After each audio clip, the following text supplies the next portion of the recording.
Salam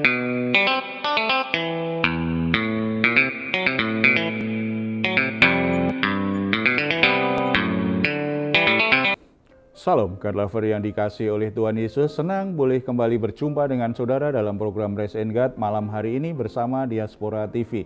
Setelah melewati berbagai kesibukan sepanjang hari ini, mungkin ada situasi yang membuat jiwa Anda menjadi letih lesu dan berbeban berat. Jangan pernah menyerah, sebab Tuhan mengundang kita semua untuk mengalami kelegaan. Ini yang dikatakan Tuhan Yesus kepada kita semua.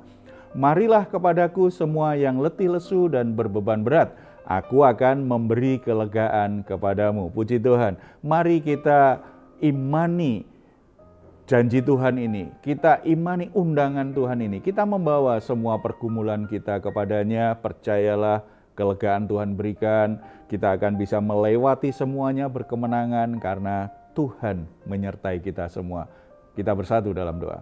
Bapa di surga, kami ucap syukur anugerah-Mu sempurna bagi kami semua. Bapa, saat ini kami datang kepadamu, kami membawa semua pergumulan hidup kami, situasi yang sedang kami alami, masalah-masalah rumah tangga kami, semuanya menjadi pergumulan yang seringkali membuat kami menjadi letih lesu, berbeban berat.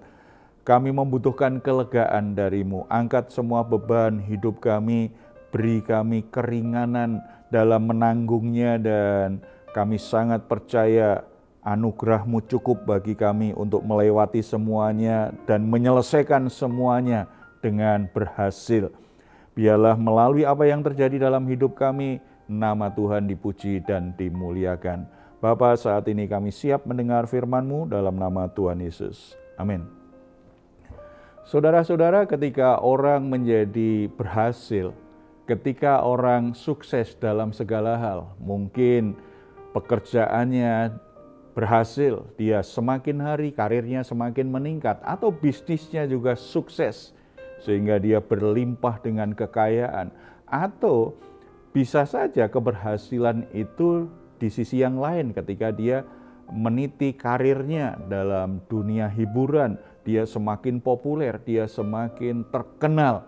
Setiap orang mengalami keberhasilan, seringkali kalau tidak bijaksana dan hati-hati, tumbuh kebanggaan yang akhirnya berubah menjadi sebuah kesombongan, keangkuhan.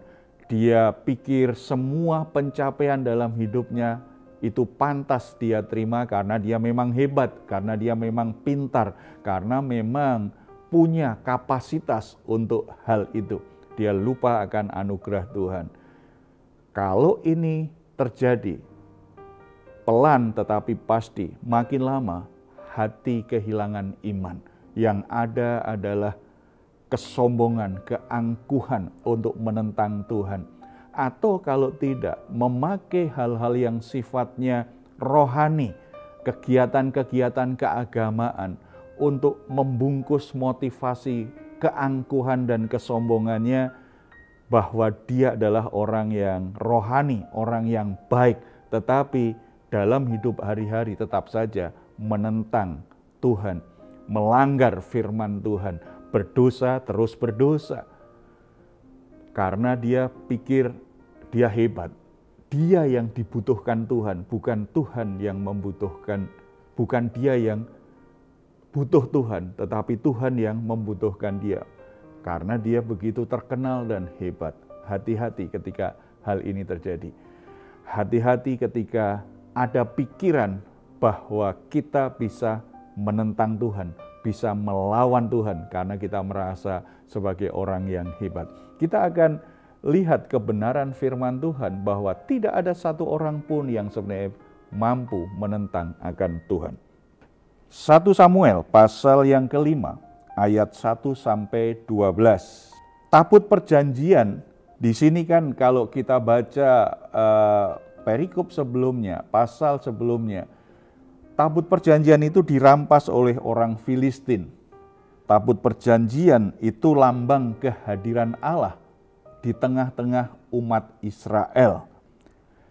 Walaupun demikian, bukan berarti Allah itu bergantung pada tabut perjanjian itu. Itu menjadi lambang Allah hadir di tengah-tengah umatnya. kehadiran Allah tidak bergantung kepada tabutnya, kepada bendanya. Walaupun benda itu sama sekali tidak akan ditinggalkan oleh Tuhan karena Tuhan yang memintanya. Tetapi itu sebuah simbol bahwa aku akan menyertaimu. Dan kalau umat Israel berbuat dosa, Tuhan tetap tinggalkan walaupun ada tabut perjanjian. Saudara-saudara, bagi orang Filistin kelihatannya ketika mereka berhasil merampas tabut perjanjian, mereka bisa mengalahkan Tuhannya orang Israel. Dan mereka memakai sekehendak dirinya sendiri. Mereka tidak menghargai, mereka berpikir karena mereka sudah menaklukkan Tuhannya orang Israel, bisa dipakai menurut keinginan mereka sendiri. Dan ini yang akan terjadi. Ternyata Tuhan itu tidak terkalahkan. Tuhannya Abraham, Ishak, dan Yakub yang kita kenal di dalam nama Yesus Kristus itu tidak terkalahkan. Kita membaca 1 Samuel pasal 5, kita coba perhatikan ayat 1-3. Sesudah orang Filistin merampas tabut Allah, maka mereka membawanya dari Ebenezer ke Asdod. Orang Filistin mengambil tabut Allah itu, dibawanya masuk ke kuil Dagon dan diletakkannya di sisi Dagon. Ketika orang-orang Asdod bangun pagi-pagi pada keesokan harinya, tampaklah Dagon terjatuh dengan mukanya ke tanah di hadapan tabut Tuhan. Lalu mereka mengambil Dagon dan mengembalikannya ke tempatnya. Saudara-saudara, orang Filistin berpikir ini mungkin salah satu dewa. Kita sudah punya dewa namanya Dagon. Ini dewanya orang Israel, kita taruh saja di sini nih. Mereka pikir bahwa tabut perjanjian itu seperti patung-patung berhala juga. Tetapi ternyata ketika tabut perjanjian ditaruh di situ, malam hari patung itu jatuh. Ini menjadi sebuah gambaran bagaimana berhala-berhala, kalau di masa itu dewanya orang Filistin, itu ternyata juga tunduk di bawah kekuasaan dari Tuhannya Israel. Tuhan yang kita sembah itu punya kuasa melampaui semua berhala-berhala di dunia ini. Semua kuasa yang ada, yang dianggap bisa melindungi, yang dianggap bisa membela, yang dianggap bisa memberkati. Tuhan yang kita sembah, yang kita kenal dengan nama Yesus Kristus Tuhan itu adalah punya kuasa yang melebihi segala kuasa yang ada di dunia ini. Makanya sebuah kesalahan yang fatal kalau kita sebagai orang Kristen berpikir ada kuasa lain selain pribadi Yesus Kristus Tuhan kita. Kalau orang ingin membandingkan atau menyekutukan Tuhan Yesus dengan yang lain, itu kesalahan fatal karena kuasa Tuhan kita melampaui kuasa semua berhala, semua kuasa yang ada di dunia ini. Bahkan kuasa iblis yang ditakuti manusia pun tunduk pada kuasa Yesus Kristus. Apalagi kuasa-kuasa yang lain, kalau itu bicara tentang orang yang punya jabatan tinggi, orang yang punya status sosial yang tinggi, orang yang kaya raya, orang yang punya kekuasaan yang begitu besar, tidak pernah sebanding dengan kuasa yang dimiliki oleh Yesus Kristus, Tuhan kita. Maka kesalahan fatal kalau sebagai orang Kristen kita lebih mengutamakan seseorang yang kita anggap punya kuasa atas hidup kita, tetapi mengabaikan ketaatan kita kepada Tuhan Yesus. Kesalahan fatal, dan kita akan alami sesuatu yang buruk seperti yang dialami orang Filistin pada masa itu. Semua kuasa itu akan satu persatu dirobohkan. Saya bertemu seseorang yang begitu bangga dengan orang tuanya, dengan ayahnya. Semua hal dia ungkapkan, dia bergantung, dia yakin betul bahwa ayahnya bisa menyelesaikan semua urusan dia. Bahkan ketika dia mulai bekerja, dia pikir kalau nama ayahnya itu orang tahu, pasti pekerjaan saya lancar, bisnis saya lancar. Ketika dia berumah tangga juga dia berpikir begitu. Orang tahu siapa ayah saya akan lebih mudah menikah dan urusan rumah tangga, masalah rumah tangga pasti bisa lancar semuanya. Dia sungguh-sungguh bangga tetapi juga bergantung luar biasa dengan ayahnya. Akibatnya imannya kepada Tuhan tidak bisa tumbuh. Kebergantungannya dengan Tuhan tidak bisa tumbuh dengan baik. Dia masih ke gereja, dia masih berdoa, dia masih baca Alkitab, bahkan sesekali dia terlibat dalam pelayanan. Tetapi imannya tidak bisa tumbuh dengan baik karena bagi dia yang jadi Tuhan adalah ayahnya, bukan Yesus Kristus. Semua masalah dia bergantung ayahnya selesaikan. Dia yakin kalau ayahnya mau menolong dia, semua beres. Dia tidak perlu sungguh-sungguh bergantung kepada Tuhan Yesus. Yang terjadi kemudian adalah ayahnya meninggal. Ketika ayahnya meninggal, dia seperti tidak punya kekuatan apa-apa. Dia merasa tidak punya siapa-siapa. Padahal dia masih punya Tuhan Yesus Kristus. Saudara-saudara, kadang-kadang Tuhan izinkan orang atau sesuatu yang membuat kita itu bergantung penuh kepada Dia dirobohkan oleh Tuhan, dikacaukan oleh Tuhan, supaya kita sadar bahwa satu-satunya pribadi yang punya kuasa tidak terkalahkan, di mana kita harus bergantung adalah Tuhan Yesus Kristus saja, bukan kepada yang lain.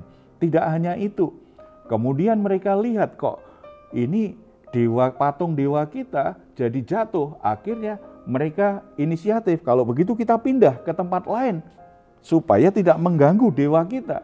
Lalu dipindahlah di tengah-tengah pemukiman di antara mereka. Kita baca ayat 9. Tetapi setelah mereka memindahkannya, maka tangan Tuhan mendatangkan kegemparan sangat besar di atas kota itu. Ia menghajar orang-orang kota itu, anak-anak dan orang dewasa, sehingga timbul borok-borok pada mereka. Ini menunjukkan bahwa tidak hanya kuasa apapun, termasuk kuasa iblis, itu tunduk takluk pada kuasa Yesus Kristus Tuhan kita. Tetapi tidak ada satu orang pun juga mampu melawan Dia. Ketika tabut perjanjian ada di tengah-tengah orang Filistin, semuanya akhirnya justru kena wabah. Mereka sakit semuanya.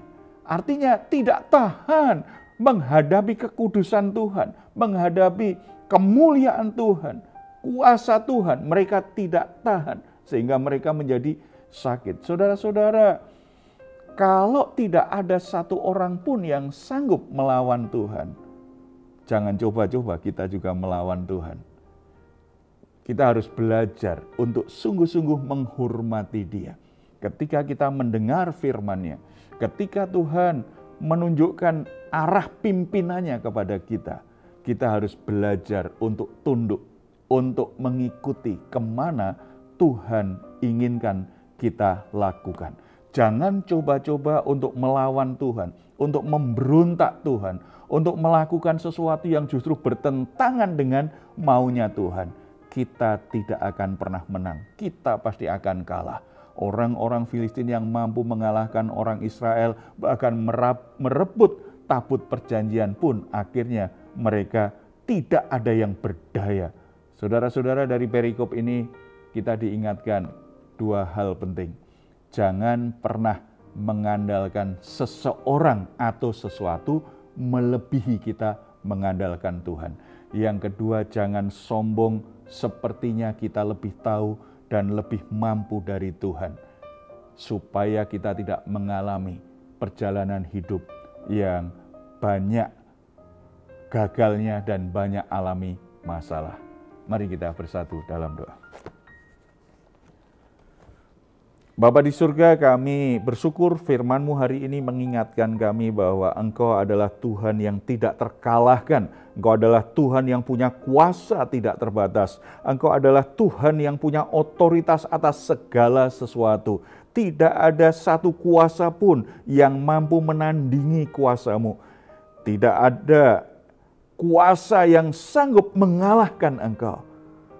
Seseorang, bahkan iblis tidak akan sanggup bertahan melawan Engkau.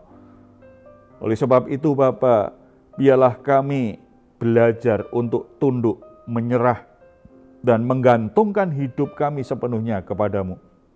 Ampuni kami kalau selama ini kami coba-coba untuk mengambil jalan kami, walaupun Tuhan sudah memberitahu kepada kami jalan yang harus kami tempuh. Ampuni kami kalau kami memberontak kepada Tuhan. Ampuni kami kalau kami menyombongkan kepandaian dan keberhasilan hidup kami.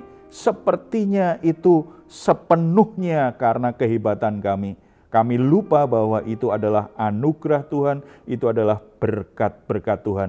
Ampuni kami kalau kami sengaja menentang Engkau, menentang firman Tuhan, menentang pekerjaan-Mu. Tuhan, ampuni kami semua Bapa. Ajar kami supaya kami peka dengan pimpinan Tuhan, supaya kami peka dengan suara Tuhan, dan biarlah kami belajar merendahkan diri, tetap menghormati dan taat kepadamu. Kami sangat percaya ketika kami membangun sikap seperti ini, ada banyak masalah yang tidak akan terjadi dalam hidup kami. Kami akan bisa menghindari berbagai pergumulan dan masalah hidup karena kami punya sikap yang benar terhadap-Mu, bergantung kepadamu dan tunduk pada otoritas-Mu. Berkati saudara-saudara kami yang bersama-sama dengan kami di program Raise and Guide malam hari ini. Tuhan, terus tuntun mereka di jalan-Mu yang terbaik. Dalam nama Tuhan Yesus kami berdoa. Amin. Jika saat ini saudara atau keluarga mengalami pergumulan dan membutuhkan dukungan doa, di layar saudara ada nomor telepon yang bisa saudara hubungi. Tim doa kami akan mendoakan saudara. Percayalah, tidak ada yang mustahil bagi orang yang percaya. Silahkan jika saudara ingin memberikan komentar, tuliskan di ruang komentar yang ada di channel Diaspora TV. Baik saudara, sebelum kita berpisah, mari kita perkatakan bersama-sama Mazmur 4 ayat 8-9. Engkau telah memberikan sukacita kepadaku lebih banyak daripada mereka ketika mereka kelimpahan gandum dan anggur. Dengan tentram aku mau membaringkan diri lalu segera tidur, sebab hanya Engkaulah ya Tuhan yang membiarkan aku diam dengan aman.